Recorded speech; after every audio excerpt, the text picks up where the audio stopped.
Tamil Nadu CM Palaniswami Bengaluru పర్యటన రద్దయింది. రేపు అసెంబ్లీలో బల నిరూపణ పరీక్ష నేపథ్యంలో శశికళతో ములాఖత్ను క్యాన్సిల్ చేసుకున్నారు పళని. ఇవాళ గోల్డెన్ బీ రిసార్ట్లో ఉన్న ఎమ్మెల్యేలతో భేటీ కాబోతున్నారు. బల పరీక్ష సమయంలో అనుసరించాల్సిన వ్యూహంపై చర్చించబోతున్నారు.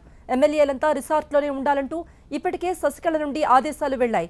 రేపు బల పరీక్ష తర్వాతే చిన్నమ్మను కలిసే అవకాశం ఉందని పార్టీ వర్గాలు అంటున్నాయి. వాస్తవానికి ఈ మధ్యాహ్నం బెంగళూరు వెళ్లాలని భావించారు పళనిస్వామి. సెక్రటేరియట్లో అడుగుపెట్టే ముందు జైల్లో ఉన్న చిన్నమ్మను దర్శించుకోవాలనుకున్నారు.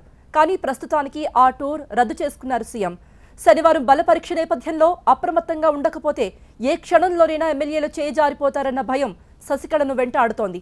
ఎమ్మెల్యేలు పన్నీర్ వైపు చూడకుండా ఉండేందుకు గాను జాగ్రత్తలు తీసుకుంటున్నారు. అందుకే వీలైనంత త్వరగానే ఈ తంతు పూర్తయితే సేఫ్ అని ఆయన భావిస్తున్నారు. శశికళ సూచనల మేరకే శనివారం అసెంబ్లీలో బల పరీక్షకు ఆయన సిద్ధమైనట్టు తెలుస్తోంది. ప్రస్తుత రాజకీయాలను క్యాష్ చేసుకోవాలని డీఎంకే భావిస్తోంది.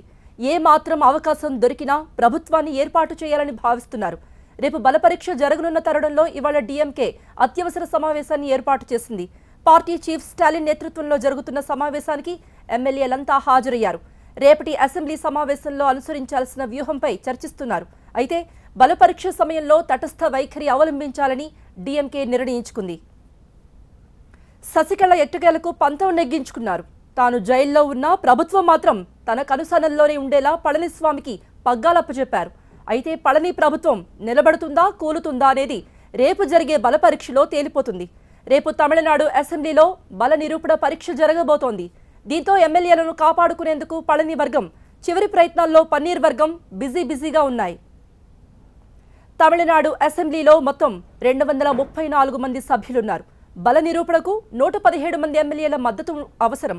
అయితే ఇప్పటికే కొత్త సీఎం పళనిస్వామికి 124 మంది ఎమ్మెల్యేలు జై కొట్టారు. వారంతా ఇప్పుడు గోల్డెన్ బే రిసార్ట్లోనే ఉన్నారు. ఇక మాజీ సీఎం పన్నీర్ వెంట కేవలం 10 మంది ఎమ్మెల్యేలు మాత్రమే ఉన్నారు. దీంతో ఆయన అసంతృప్తి నేతలపైనే చివరి ఆశలు పెట్టుకున్నారు. పళనిస్వామికి వ్యతిరేకంగా ఉన్న ఎమ్మెల్యేలను ఆకర్షించే పనిలో ఉన్నారు పన్నీర్. మరోవైపు పన్నీర్ వ్యూహాలు దెబ్బకొట్టేందుకు అదే స్థాయిలో పళని వర్గం కూడా వ్యూహాలు రచిస్తోంది.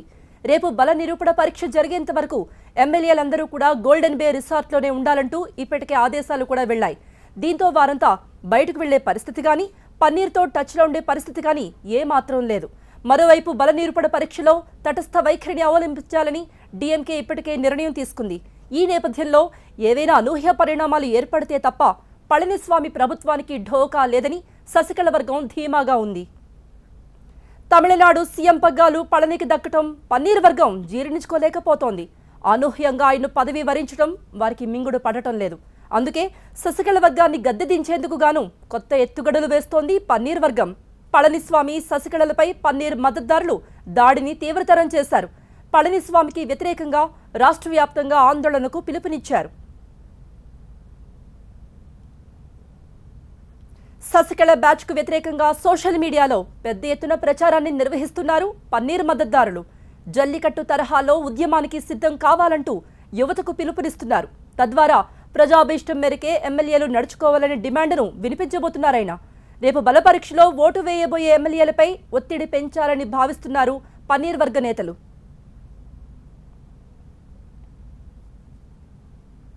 దీనిలో భాగంగానే శశికళపై యుద్ధాన్ని ప్రకటించారు పన్నీర్ సెల్వం.